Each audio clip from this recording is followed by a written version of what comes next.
Hi everyone, welcome to the VBR 1-pass versus VBR 2-pass battle. Sorry CBR, you're not included. Alright, ding ding, let's get started. Okay, first thing is probably most of the time VBR 1 is exactly what you need. Okay, we talked about the target bitrate. When Premiere Pro is processing it, it's going to try and be this megabytes per second, this kind of quality, 10. It's a target, it's not going to do that for every single frame. Okay, that's what this is, constant bitrate. It will force it to be 10 all the way along, whereas VBR, okay, a variable bit rate, it's going to be around 10. It's going to try and hit that target. That works great most of the time. Where it doesn't work sometimes is for a couple of reasons.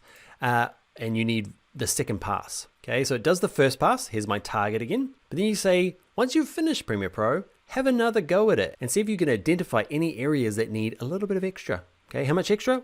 Up to you. Okay, but 12 in this case is great. So most of it's 10. If you need to, go up to 12. And when will it need to? It'll need to in like high action shots, or when you've got a big change in contrast or color or exposure. Anything kind of like moving fast is a good idea for a second pass. Where I find it really good as well is when you're trying to get something really, really small, like you need it to be teeny tiny, like for this course.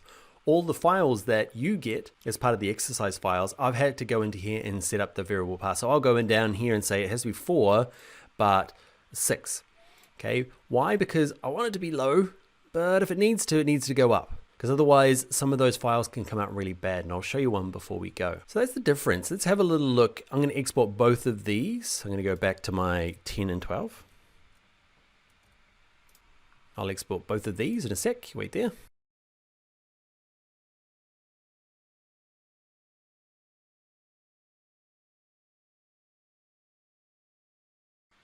Okay, the second one's going out as VBR2. And you can see here, it's going to do its first pass. Basically, it goes through and does the normal kind of VBR 1 pass, and it makes notes on which part of the footage, after it's kind of processed it, they could go back and use a little bit more quality. And it will go back and do it a second time and readjust those ones. How many? It depends on your footage. This one, because there's not much going on, I doubt it's going to actually go up to 12 at any stage. So you're kind of giving it the option. If you've got lots of action, it might be at 12, the whole time. You might end up with a really big file. Let's have a look. We've got VBR 1 and 2. They've ended up being basically the same size. This one's a little bit smaller, okay, because it was able to process it a second time. So why would I use variable bitrate 2? Why don't I just use it all the time? The reason is it takes forever to render.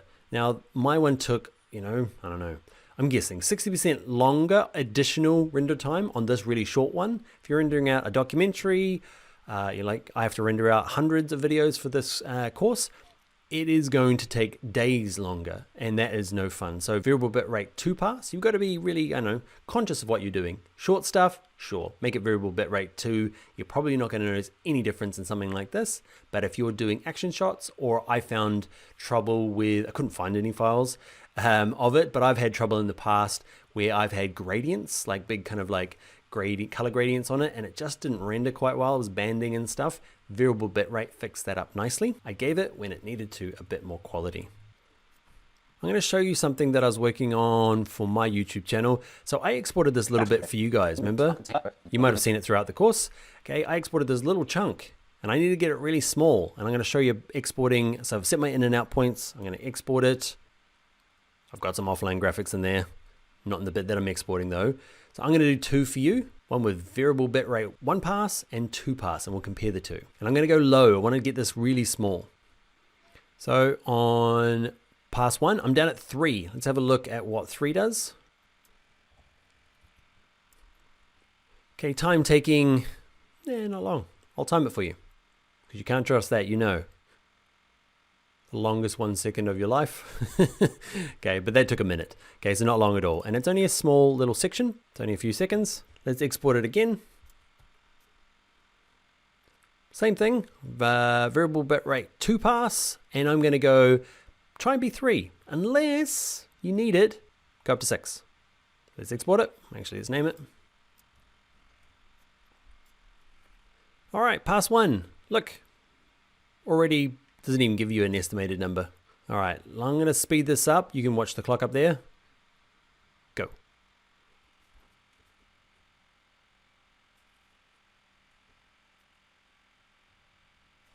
Okay, so it was just under 2 minutes. So it basically not quite took twice as long for this short little bit. It feels painfully slow when you after doing variable bitrate 1. So let's look at what we actually ended up with. So I've got these two files, bitrate 1 and 2. I'm going to open them up and put them side by side. It's going to be hard for you to do this because you're going to be watching on a video yourself. Watching videos on a video is a little bit tough. Hopefully you can start to see the contrast between these two.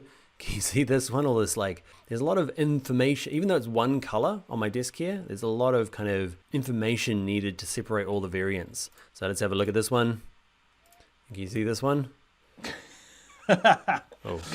Okay, better wing. Think better wing.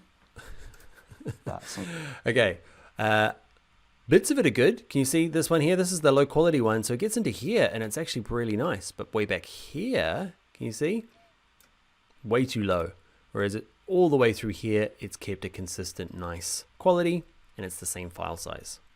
So this is a kind of an edge use case when I'm making files really small for you, for the exercise file, so that it doesn't kill everybody's downloadable broadband limits. It's also really useful for when you are doing high action shots, lots of contrast changes, lots of action going on, and in my case, lots of gradients. Even if it's just digital stuff that you've made, you'll find that the lower the variable bit rate, we'll end up with this kind of murkiness and banding and striping, and it's gross. So use variable bitrate 1 most of the time, because variable bitrate 2 is only needed for some instances and it takes a really, really long time to render. There you go. That's my 2 cents on the variable bit rates. Let's jump into the next video.